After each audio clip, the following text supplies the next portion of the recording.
Hello friends, welcome back to my channel. कल हमने methods of psychology पढ़ा था, तो उसमें से हम आज एक एक्सप्लेन करके पढ़ेंगे मेथड, जिसका नाम है निरीक्षण विधि। ठीक है, निरीक्षण विधि यानी observation method, which is given by Albert Bandura. ठीक है, एल्बर्ट बंडूरा के द्वारा इसको दिया गया था। और निरीक्षण विधि क्या है?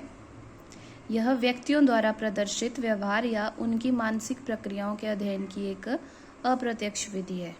ठीक है, कि जो कोई इंसान होता है, कोई व्यक्ति होता है, जो कुछ भी वो परफॉर्म कर रहे हैं, अपना बिहेव दिखा रहे हैं, या अपनी जो उसकी मेंटल प्रोसेसेस हैं जिनका हम स्टडी करते हैं, ठीक है, उसको हम निरीक्षण विधि के अंतर्गत लेते हैं। व्यक्ति के बाहरी आचरण का निरीक्षण, जैसे कि वो बाहर किस तरह से बिहेव कर रहा है, उसको हम ऑब्जर्व करते हैं। उनकी मानसिक प्रक्रियाओं का और व्यक्तित्व संबंधी आंतरिक विशेषताओं का अनुमान लगाने के लिए इसका प्रयोग किया जाता है। ठीक है, यानी कि जो निरीक्षण विधि है ये एक बहुत इजी और सुविधाजनक विधि है। अपने डे टू डे लाइफ जो होती है उसमें बालक किस प्रकार का व्यवहार कर रहा है, उनका उसी रूप में हम क्या करते हैं, ऑब्जर्वेशन करते हैं, निरीक्षण करते हैं। ओके, और उससे रिलेटेड जो उनके व्यवहार से रिलेटेड या उनकी जो पर्सनैलिटी से रिलेटेड गुण होते हैं, उनसे हम परिचित हो सकते हैं इस विधि का प्रयोग करके। ठीक है, इसके आते हैं हमारे पास विभिन्न रूप एवं तरीके। तो पहले हम पढ़ेंगे कि इसके टाइप्स कितने होते हैं। ठीक है, टाइप्स ऑफ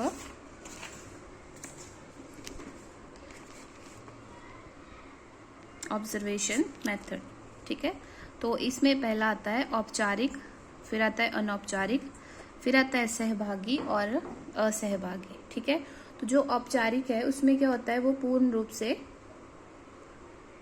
एक फॉर्मल रूप में संपन्न किया जाता है, जिसमें क्या होता है, जो ऑब्जर्वर होता है, निरीक्षण करता होता है, उसके द्वारा जिनके व्यवहार का निरीक्षण करना होता है। सपोज कि किसी टीचर ने किसी बच्चे का निरीक्षण करना है, तो उसको बच्चे को पहले बता दिया जाता है कि आपके व्यवहार का निरीक्षण करना है, आपको ऑब्जर्वेशन के अंदर रखा गया है। ठीक है, ये आता है आपका औपचारिक में। और जो अनौपचारिक होता है उसमें कुछ भी बताया नहीं जाता किसी को, तो ये फॉर्मल नहीं होती है, इनफॉर्मल होती है। इसमें ये आता है कि निरीक्षण कब करना है और किस रूप में करना है, इसका कोई फॉर्मल वे नहीं होता है, कोई टाइम टेबल सेट नहीं होता है। ठीक है, फिर आता है सहभागी निरीक्षण।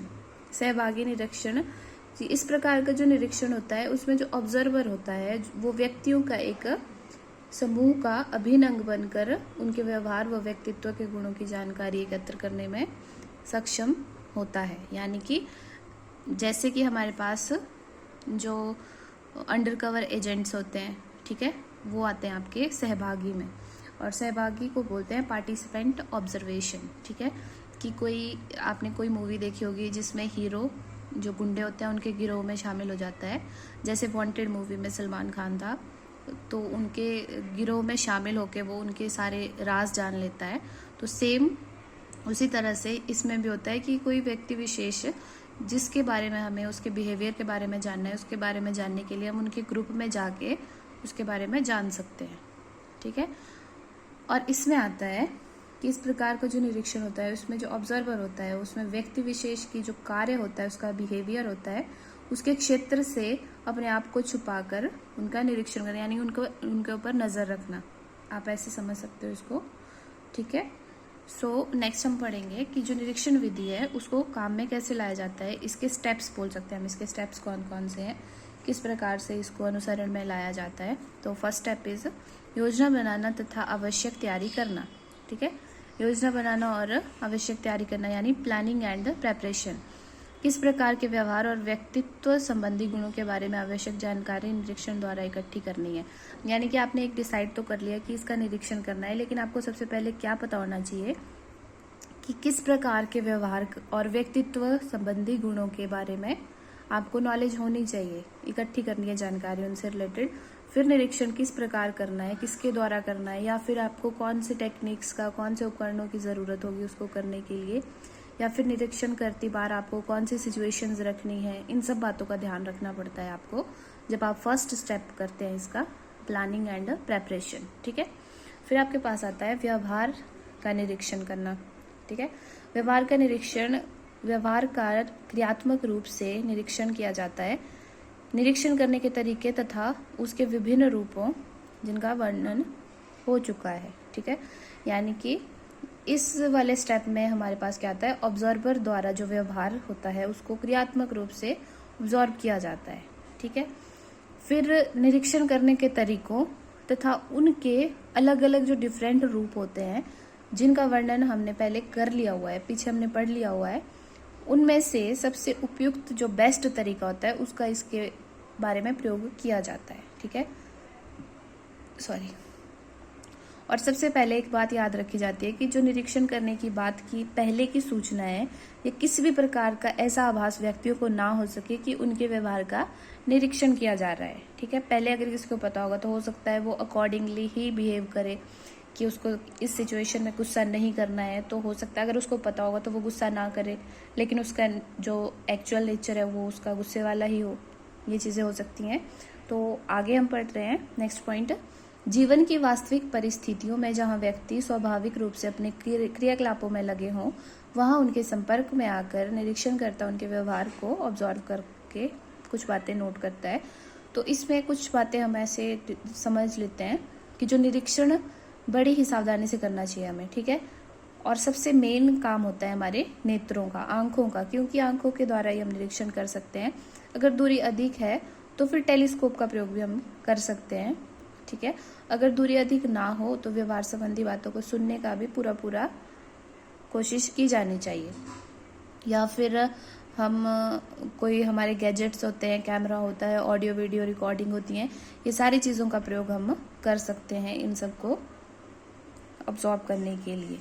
ठीक है, फिर नेक्स्ट पॉइंट हमारे पास आता है विश्लेषण और व्याख्या। ठीक है, यानी एनालिसिस एंड इंटरप्रिटेशन। इसमें आता है आपका निरीक्षण के दौरान जो कुछ भी निरीक्षण के आधार पर नोट या रिकॉर्ड किया जाता है, उन तथ्यों का भी भली भांति विश्लेषण कर उस व्यक्ति के व्यवहार संबंधी बातों और व्यक्तिगत संबंधी गुणों के बारे में उचित निष्कर्ष निकालने का प्रयत्न किया जाता है। ठीक है, कि जो कुछ भी हमने पीछे 2 स्टेप्स में किया, पीछे एक तो ऑब्जर्वेशन ऑफ बिहेवियर था, व्यवहार का निरीक्षण करना, और पहला था हमारा प्लानिंग एंड प्रेपरेशन, योजना बनाना और आवश्यक तैयारी करना। तो इन दोनों में जो चीज़ें हमने पढ़ी उनको हमने नोट किया, तो उसमें क्या होगा, फिर जो चीज़ें हमने नोट की हैं उन चीज़ों से हमें कुछ एनालाइज करना है उस इंसान के बारे में, स्टूडेंट के बारे में, और फिर उसके बाद उस डेटा को एक्सप्लेन करना, उसकी इंटरप्रिटेशन भी करनी है।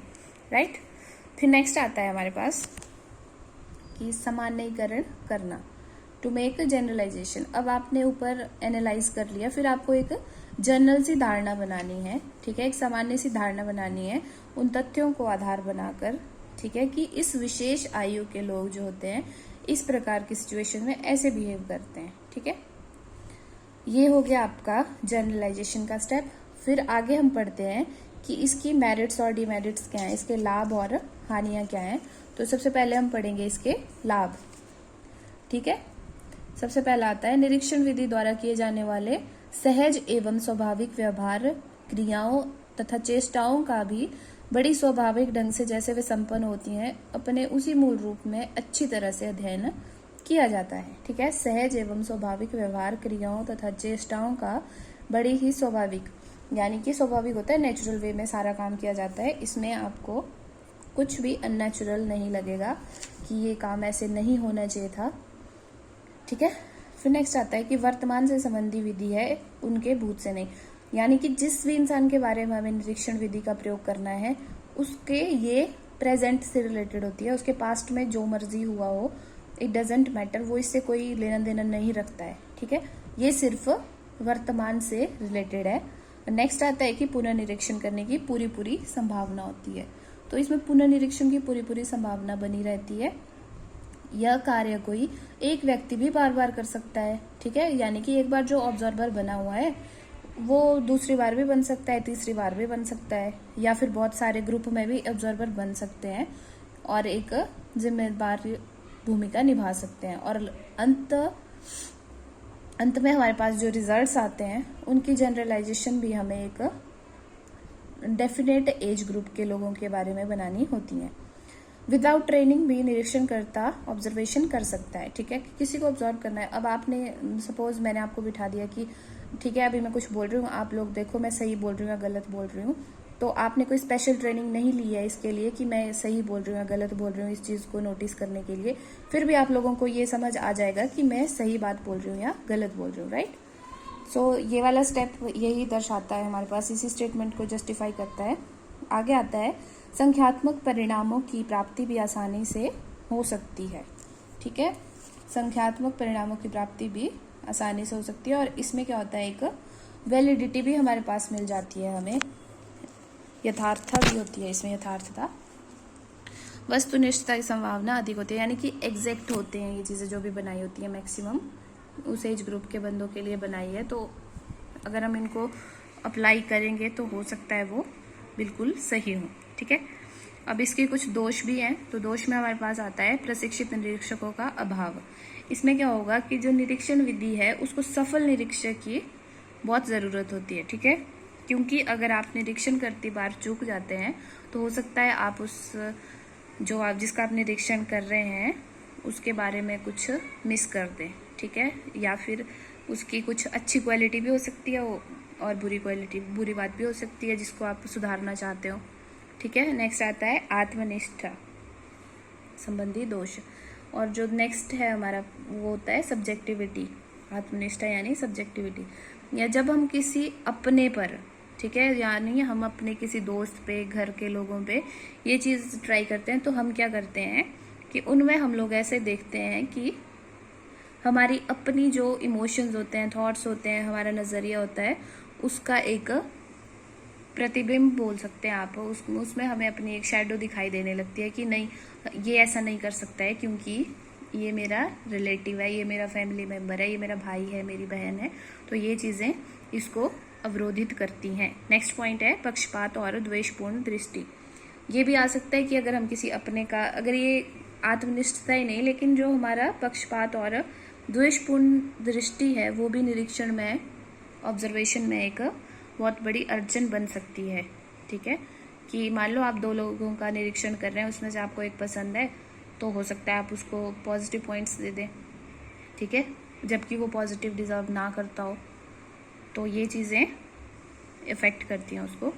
नेक्स्ट आता है विश्वसनीयता का अभाव। अब विश्वसनीयता का अभाव कैसे आएगा, इस विधि के द्वारा किसी भी व्यक्ति के जो एक्सटर्नल बिहेवियर होता है उसका निरीक्षण करना और उसकी जो मेंटल प्रोसेस होती है उनके बारे में कुछ भी जानने का दावा किया जाता है, ठीक है, हमें पता है कि इन चीज़ों के बारे में बोला जाता है, लेकिन इसमें कुछ हमें स्पेशल नहीं दिखाई देता क्योंकि निरीक्षण का जो ढंग होता है वो कितना भी अच्छा क्यों ना हो, लेकिन दूसरे व्यक्ति का जो मन और दिमाग होता है उसमें क्या हो रहा है हम नहीं जान सकते हैं, ठीक है, ठीक है। अब मैं आपको कह रही हूँ कि मेरा ये काम कर दो प्लीज़, कर दो प्लीज़, आप एक टाइम पे तो हाँ बोल दोगे, मेरे दिल रखने के लिए आप लोग हाँ बोल दोगे, लेकिन हो सकता है कि मेरे को हाँ बोलने के बाद आप दोबारा से उस काम को ना करें, सिर्फ मुझे बोलने के लिए कि हाँ जी हम कर देंगे, तो फिर वो चीज़ इसमें कोई विश्वसनीयता नहीं दिखाती कुछ,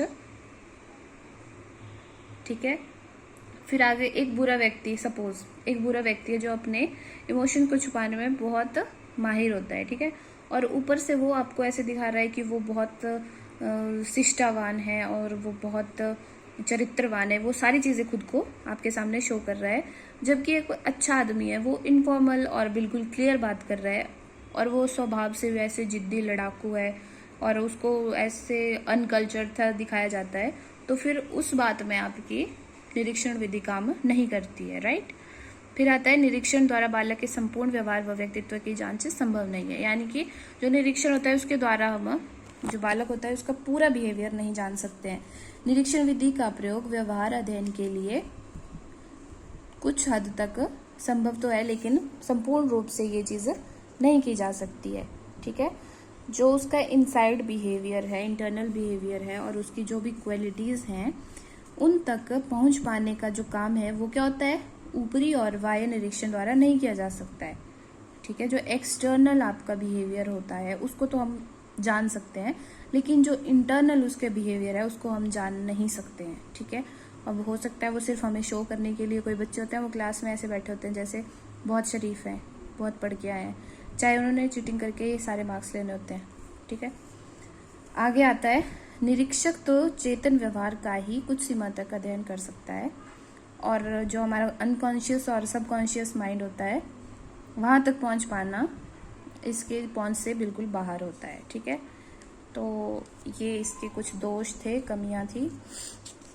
और लास्ट में बस कंक्लूजन हम इतना ही बोल सकते हैं कि ये कुछ हद तक तो सही है। निरीक्षण विधि को प्रयोग करना, रास्ते में बहुत सारी इसकी प्रॉब्लम्स भी आती हैं, और निरीक्षण विधि कुछ हद तक हम इसको विश्वसनीय भी मान सकते हैं, लेकिन कुछ इन सभी जो हमने पीछे कमियां पड़ी उन सबको ध्यान में रखते हुए इसको काफ़ी दूर तक हम नहीं लेके जा सकते हैं। तो एक जो अच्छा निरीक्षक होता है वो अपनी लगन और निष्ठा से ऑब्जर्वेशन को स्टूडेंट्स के व्यवहार से रिलेट करके उसका अच्छे से अध्ययन कर सकता है, लेकिन मेन बात आती है कि वो जो निरीक्षक है वो प्रशिक्षित होना चाहिए, उसको पता होना चाहिए कि कौन सी चीज़ उसको पढ़नी है, पढ़ानी है और उसके बारे में ऑब्जर्व करनी है।